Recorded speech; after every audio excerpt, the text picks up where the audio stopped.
NTR news కి స్వాగతం. Minister of home Shrimati Anitha గారు, గౌరవనీయులు director general of police Shri Harish Kumar గారు, గౌరవనీయులు చీఫ్ సెక్రటరీ విజయానంద్ గారు, ఈరోజు ఈ కార్యక్రమానికి ఇచ్చేసిన అందరికీ నమస్కారాలు. ముందుగా పోలీస్ అమరవీరులకి నివాళులర్పిస్తున్నాను. వారి ఆత్మకు శాంతి కలగాలని భగవంతుణ్ణి మనస్ఫూర్తిగా కోరుకుంటున్నాను. 1959 అక్టోబర్ 21న లడక్ దగ్గర మన సిఆర్పిఎఫ్ దళాలు చైనా సైనికులపై వీరోచితంగా పోరాడి 10 మంది అమరులయ్యారు. వారిని స్మరించుకునేలా ప్రతి ఏటా అక్టోబర్ 21న పోలీస్ అమరవీరుల రోజుగా ఘనంగా జరుపుకుంటున్నాం. వారి త్యాగాలను, బలిదానాలను గుర్తు చేసుకుంటూ మనం అందరం కూడా స్ఫూర్తిని పొందుతున్నాం. ఈ సంవత్సరం దేశవ్యాప్తంగా విధి నిర్వహణలో 192 మంది పోలీసులు అమరులయ్యారు. వీరికి నివాళులర్పిస్తున్నాను. వారి ఆత్మకు శాంతి కలగాలని భగవంతుణ్ణి ప్రార్థిస్తున్నాను. ప్రజల రక్షణ కోసం ప్రాణాలు సైతం పణంగా పెడుతున్న పోలీసులంటే నాకు ఎప్పుడూ గౌరవం ఉంటుంది. మీరు చేసేది కేవలం ఉద్యోగం కాదు, మీరు చేసేది నిస్వార్థ సేవ, దేశం కోసం త్యాగం అని చెప్పి కూడా విజ్ఞప్తి చేస్తున్నాను. లా అండ్ ఆర్డర్, అభివృద్ధి, సంక్షేమం, ఉపాధి, ఉద్యోగ అవకాశాలు, సుఖ సంతోషాలు, ప్రజలకు భద్రత, ఇవన్నీ కూడా ఒకదానిపైన ఒకటి ముడిపడి ఉన్న అంశాలు. సమాజంలో అలజడులుంటే పెట్టుబడులు రావు. అందుకే నేను ఎప్పుడూ లా అండ్ ఆర్డర్ పైన ఖచ్చితంగా ఉంటాను. No compromise on crime, zero crime మన లక్ష్యంగా పనిచేయాల్సిన అవసరం ఉంది. ఏవి పోలీసులు అంటే ఒక బ్రాండ్. ఫ్యాక్షనిజం, నక్సలిజం, కమ్యూనిజం, రౌడీయిజాన్ని అణిచివేయడంలో మీరు దేశంలోనే మంచి పేరు తెచ్చుకున్నారు.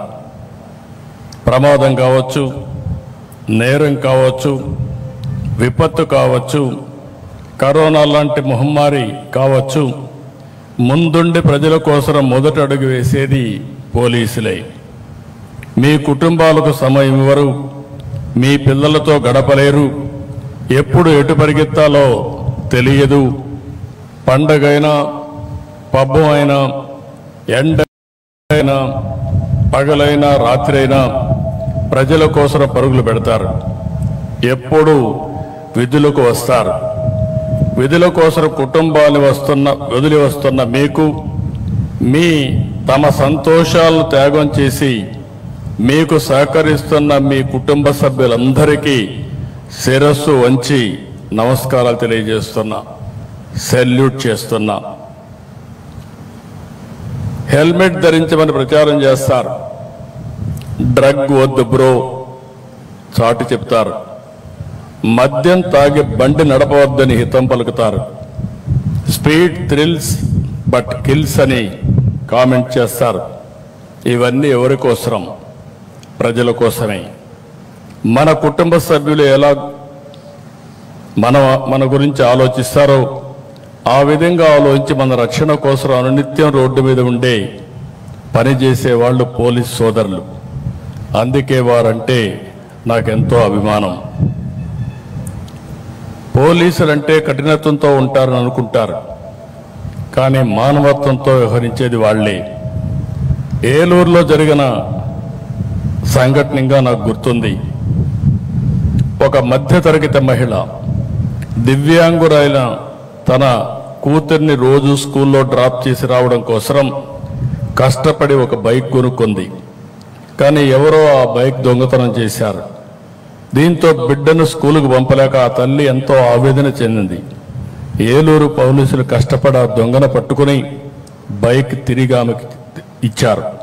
అప్పుడు ఆ తల్లి ఆనందం చూడాలి. అది నిజమైన పోలీస్ అంటే, అదే నిజమైన మానవత్వం. మొన్న విజయవాడలో పేద పిల్లలు చెప్పులు లేకుండా వెళుతుంటే అక్కడ చూసిన Penamaluru police station head constable Venkataratnam గారు పిల్లలకు అక్కడికక్కడ చెప్పులు కొనిపెట్టి పంపారు. నేను చెప్పేటి మాత్రం కొన్ని ఉదాహరణలే. ఇలా ప్రతి జిల్లాలో ప్రతి స్టేషన్లో ప్రజల ఆస్తులు కాపాడాలనే తపన పడే సిబ్బంది ఉన్నారు. మానవత్వంతో స్పందించే పోలీస్ అధికారులు కూడా ఉన్నారు. నేడు నేరాల తీరు మారుతా ఉంది. క్రిమినల్స్ బాగా అప్డేట్ అవుతున్నారు. మరి వారి ఆట కట్టించాలంటే మీలో మరింత అప్డేట్ వర్షన్ ఉండాలి. అందుకే సాంకేతికంగా పోలీస్ శాఖను బలోపేతం చేస్తున్నాం. సైబర్ నేరాలు, వైట్ కాలర్ నేరాలు పెరిగాయి. సీసీటీవీ కెమెరాలు, డ్రోన్లు, ఫోన్ సిగ్నళ్లు, గూగుల్ టేక్అవుట్స్, ఇలా టెక్నాలజీని విస్తృతంగా ఉపయోగించుకోవాల్సిన అవసరం ఉంది. అప్పుడు ఎటువంటి నేరస్తుడైనా ఈజీగా పట్టుకునే అవకాశం ఉంటుంది. రాష్ట్రంలో ప్రతి 55 కిలోమీటర్లకు ఒక సీసీటీవీ కెమెరా ఏర్పాటు చేస్తున్నాం. ఇది పోలీస్ యంత్రాంగానికి 3వ కన్నులా పనిచేస్తుంది. ఎవరు ఎక్కడ ఏ తప్పు చేసినా రికార్డుగా పట్టుకునే అవకాశం వస్తుంది. టెక్నాలజీకి అనుగుణంగా శిక్షణ, ఆధునాతన పోలీస్ స్టేషన్లు, ఈగల్, శక్తి బృందాల ఏర్పాటుతో రాష్ట్ర పోలీసు వ్యవస్థ ఆదర్శంగా నిలిచింది. డ్రగ్స్, గంజాయి పంటను గుర్తించి ధ్వంసం చేస్తున్నారు. స్మగ్లింగ్ని అరికడుతున్నారు. అడవుల్లో డ్రోన్లు ఎగరేసి ఎర్ర చందనం దొంగలను కట్టడి చేస్తున్నారు. ఈ విషయంలో మిమ్మల్ని అందరినీ అభినందిస్తున్నా. ఈ ప్రిమిసెస్ చూస్తే నేను దగ్గర 16 సంవత్సరాలుగా ఈ ఫంక్షన్కి వస్తున్నాను. ఒకప్పుడు గోషా మహల్కి వెళ్ళేవాళ్ళం. ఈరోజు ఈ ప్రిమిసెస్కి నేను వస్తున్నాను. నేను ఆ రోజు ముఖ్యమంత్రి అవుతానే ఆలోచించింది, ఎక్కడ పోలీస్ డీజీపీ ఆఫీస్ ఉండాలి, అన్నీ ఉండాలని ఆలోచిస్తే నాకు ఆ రోజు కనపడినటువంటి ఏకైక ప్రదేశం ఈ సుందరమైన ప్రదేశం. ఒక పక్క అడవులు, ఒక పక్క నేషనల్ హైవే, అటు విజయవాడ గుంటూరుకు మెయిన్ హైవే కింద ఆ రోజు ఆలోచిస్తే ఈరోజు భారతదేశంలో ఎక్కడా లేనటువంటి బ్రహ్మాండమైన ఆఫీసు ఈరోజు మనకుందంటే దీనికి నేను గర్వపడుతున్నా. పోయినసారి వచ్చినప్పుడు చూశాను, ఇక్కడ మెమోరియల్ తాత్కాలికంగా ఉంది.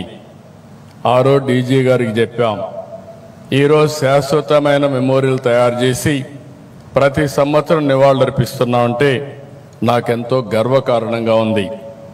ఈరోజు పోలీసులందరికీ ఒకటే విజ్ఞప్తి చేస్తున్నాం, విజిబుల్ పోలీసింగ్ ఉండాలి, ఇన్విజిబుల్ పోలీస్ ఉండాలి. ఎప్పుడు కూడా సమర్థవంతంగా మనం పనిచేయాలంటే మనం కూడా ఎక్కడికక్కడ లేటెస్ట్ టెక్నాలజీ కానీ, ప్రజల మూడు కానీ, జరిగే నేరాలు, జరగబోయే నేరాలని అధ్యయనం చేసే పవిత్రమైన పరిశోధనా కేంద్రాలయంగా ఈ డీజీపీ ఆఫీస్ ఉండాల్సిన అవసరం ఉంది.